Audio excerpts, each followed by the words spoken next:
If you have seen Christopher Nolan's Odyssey recently, you've probably heard mixed things. Some people are defending it, some aren't.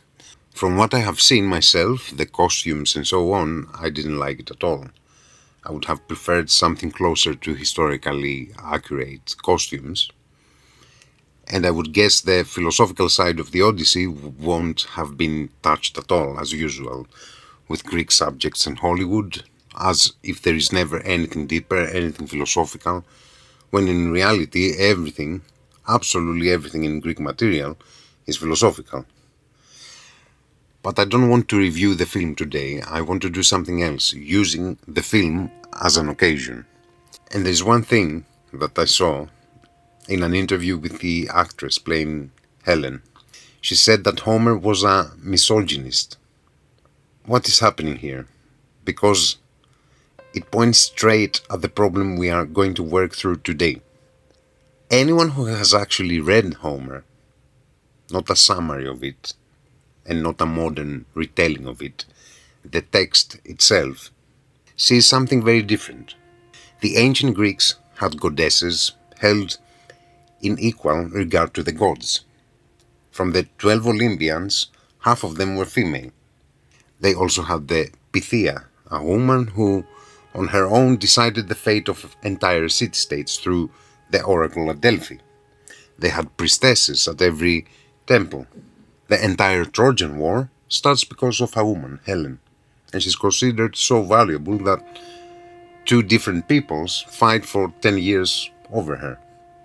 And there is something else inside the language itself.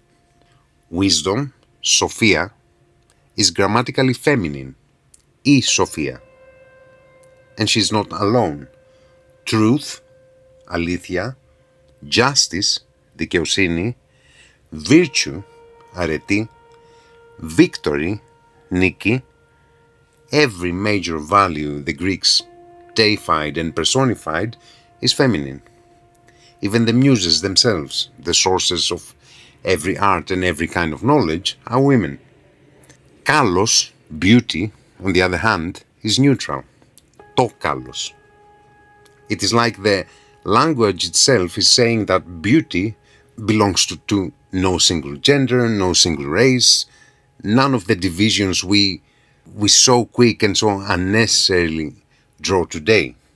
I'm not saying this to dismiss anything, it is just a notice. I haven't seen the film, and honestly, it is not something I'm particularly invested in. I'd rather watch the movie of my own life. Movies, if I'm honest, I've grown a bit tired of. But the point runs deeper. Judging a culture without having actually read it, it is exactly the problem the ancient Greeks themselves had already identified centuries before cinema existed. How are we supposed to read these stories? Literally, as pure fantasy, or do they hide something deeper, something you lose the moment you only read the surface? Let's go back to Hesiod. Picture a shepherd at the foot of Mount Helicon, tending his flock like any other day, and suddenly 9 goddesses appear in front of him, the Muses, and they are the daughters of Zeus. The first thing they say to him, it is not a compliment. They call him a disgraceful creature, nothing but belly. And then they say something else. What do they say? They say, we know how to say many lies that resemble the truth, but we also know, whenever we wish, how to speak true things. Who are they? These are the goddesses of inspiration saying this. The very sources of art, music, poetry, singing, and knowledge. And they are warning us, right at the opening of the Theogony, that speech has 2 faces. It can shape something that resembles the truth without being the truth, and can speak the truth itself. The question they leave us with is simple. How do you tell the two apart? And that's exactly the question underneath everything around us today. the word, the etymology, and the misreading of mythology. When the Muses talk to Hesiod, the word that they use for a lie that resembles the truth is etymisin, from etymos, meaning the real, the genuine, and it is the root of the word etymology, the search for a word's genuine original meaning. So the Muses are saying, literally, we know how to craft lies that resemble the genuine. A lie isn't the obviously false thing. It is the thing that has taken on the shape of what is true. And this is exactly where most modern misreadings of Greek mythology go wrong. These aren't deities trying to deceive you for a laugh. They are explaining, at the moment, how the very nature of reality works. Most people never see it that way, and it is a shame. The typical modern reading of the ancient gods, it is either that it is a fairy tale or it is understood through a foreign model of divinity, either benevolent or malicious, or like a father god, or like a tyrant. But this is under the filter of what we have been through for the last 2,500 years. The Muses are not saying we will trick you if we feel like it. They are saying something far more fundamental. They are saying that the very power of speech, the power to give shape to reality through language, carries this double capacity by its nature. It can produce something that resembles the genuine without being it, and can produce the genuine itself. This isn't a choice to deceive, it is a description of how the creative power of speech itself operates. In other words, the goddesses are warning us. Watch out, we might trick you. They are explaining the mechanics of knowledge and perception, that appearance and being don't automatically line up, and that something more, inspiration, discernment, aletheia, truth, in its active sense, is needed to cross from one to the other. And again, this is not an isolated moment in mythology, it is a recurring pattern. Parmenides, in his poem, has a goddess telling him almost the same thing, from the opposite direction. You will learn, she says to him, both the well-rounded truth, the circular truth, and the opinions of mortals, in which there is no true reliance.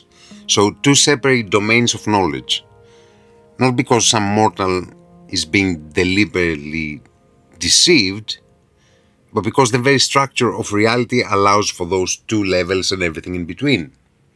How things appear and how they actually are. Greek mythology, at this point, it is not stories about temperamental gods. It is encoded metaphysics, a way of saying in the language of narrative what Parmenides and Plato would say in the language of philosophy, that reality has levels, that perception can stop at the surface or push into the depth, and that this isn't a moral flaw in the world, it is simply the nature of what it means to know anything. We are not talking about being manipulated from somewhere outside. We are talking about an explicit recognition that reality doesn't hand itself over pre-cleaned and polished. It takes the motion of aletheia, as we will see in a few minutes in the Cratylus, to move from appearance to being. And this is exactly what Plato means in the Republic when he doesn't want the poets around. He names Hesiod and Homer's falsehoods directly, like the passage we started with this video. He comes to the conclusion that poetry needs to be banished from the ideal state because he considers it an imitation of an imitation. 3 steps that are further away from being. Now, some people would call him authoritarian here, fascist or something like that. But what does he actually mean? Poets, artists in general, in trying to impress the world, take the archetypes and distort them, stripping them from their original encoding. They have gotten confused themselves by the lies of the Muses. They have never reached the genuine madness, and without meaning to, they drag the world down with them.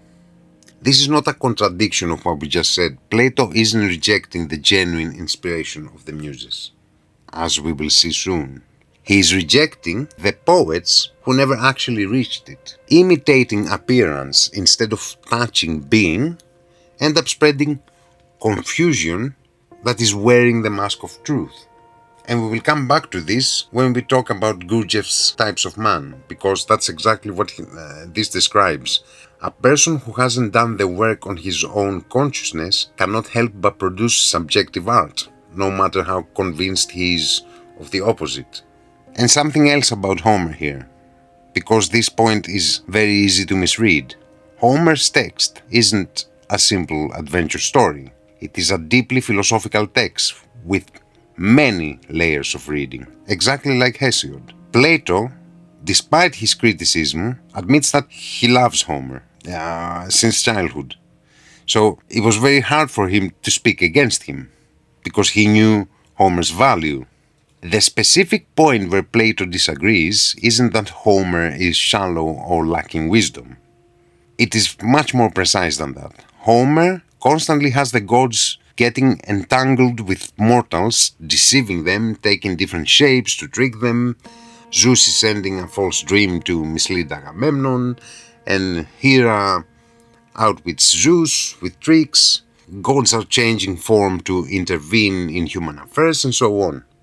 Plato states plainly that the divine is simple and true in everything.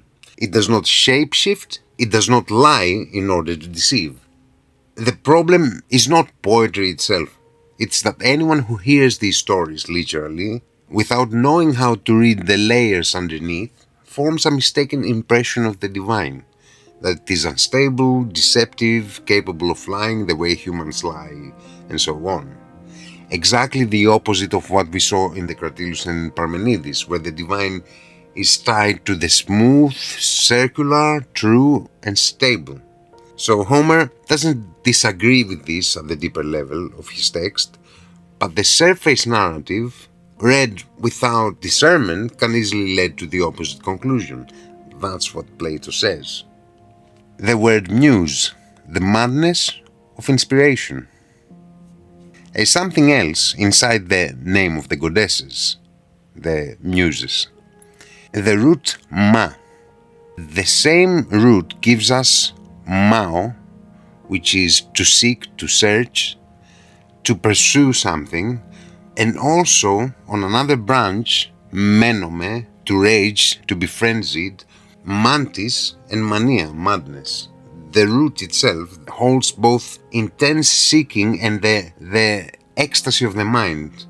Plato says that there is a possession and a madness that comes from the Muses. And when they take hold of a tender, untouched soul, awakens it and drives it to wild, ecstatic joy through the arts. And Plato says something else.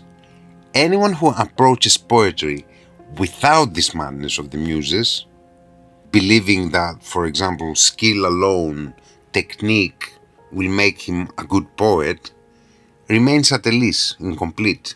His work is not of the same level of the work of those who went mad for the real. So, where are we going with this? There is art and speech, more broadly, that is born from genuine contact with something beyond the ordinary self. And there is art that is merely technique, a construction, something skillful, with nothing genuine behind it. The exact same thing we saw in the Muses, with the lie that resembles the genuine. Centuries later, Gurdjieff comes and talks about the objective and subjective art. And he's tying this to an entire scale of human consciousness. And he taught that there are 7 types of man. The first 3 are the so-called mechanical man, dominated by the physical, the emotional, and the intellectual center, with these centers never functioning in balance with one another. The 4th type has already begun consciously working on himself and has acquired what Gurdjieff called a permanent center of gravity. Types 5, 6, and 7 have progressed to increasingly deep unification, with the 7th possessing full and permanent objective consciousness. Objective art, he was saying, can only be created by a man of the 4th type or higher, because it rests on precise laws, not on random emotion or passing inspiration. And so what happens is that it transmits exactly the same message to whoever approaches it, regardless of their own level of consciousness. Subconsciously this happens. Subjective art, by contrast, is the product of the first 3 types, a product of imagination, of chance, of associations with no fixed law behind it. And that's why different people take away different, even contradictory impressions from it. So this is the same thing the ancient Greeks were saying, when they were saying that the true muse brings madness, while art without it remains incomplete. And both interpretations of this, the ancient and Gurdjieff's, are ultimately talking about the same thing: levels of consciousness. How awake you are when you create determines whether what you make carries truth or simply imitates it. The answer to this is already inside the language, inside the very word of ἀλήθεια, truth. Aletheia, the privative A, and lethe doesn't mean just forgetting.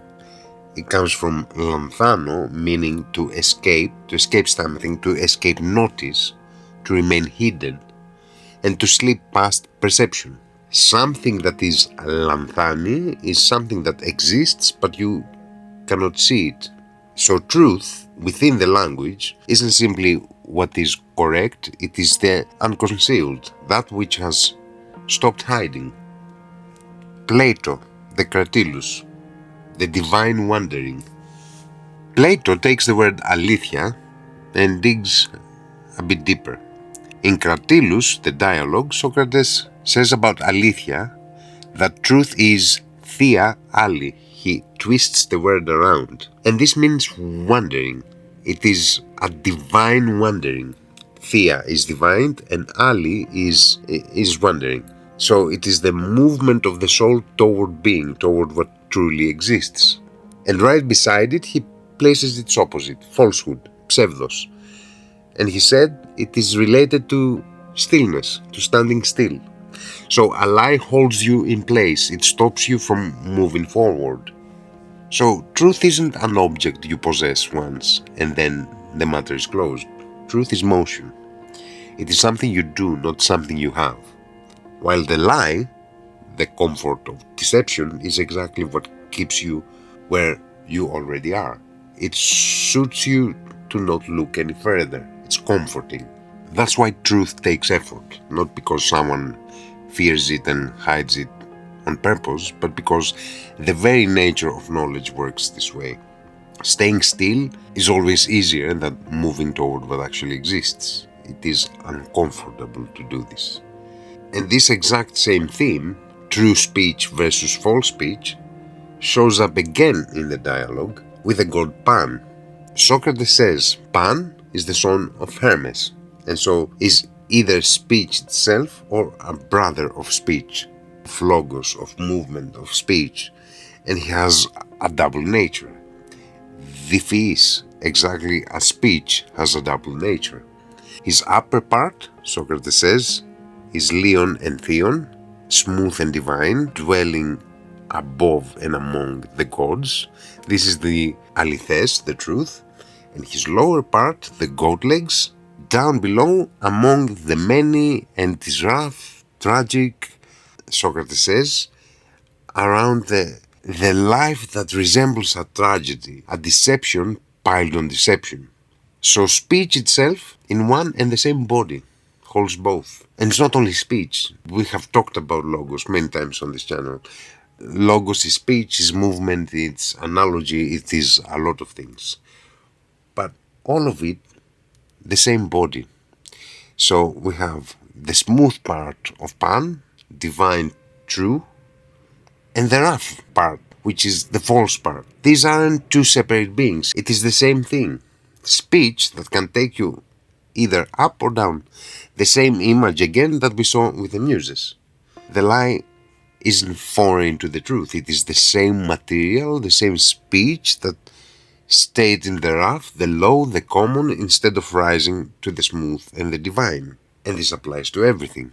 It applies to arts, it applies to anything that happens in the world, because logos is movement. Anything that moves, anything that creates sequence can be either truthful or false. But if everything, the true and the false, the smooth and the rough, is in front of us all the time, what determines what we actually see? And Empedocles has an answer. He says, with earth, we see earth, with water, we see water, with ether, we see the divine ether, with fire, we see the destructive fire. What's the idea here? It is simple. You perceive the like through the like. Whatever already exists inside you is what you recognize outside of you. If the rough and the low dominates within you, you will readily recognize the rough and the low around you, and it will look true to you because it resonates with what you already are. If you have cultivated the smooth, the higher part of yourself, that's what you will recognize more easily. Truth, in other words, isn't hidden somewhere far away and out of reach. It is right in front of us, exactly like the lie is. The question isn't where it is located, it is what you are looking at with. If truth is the unconcealed, that implies something important, that something by definition is concealed.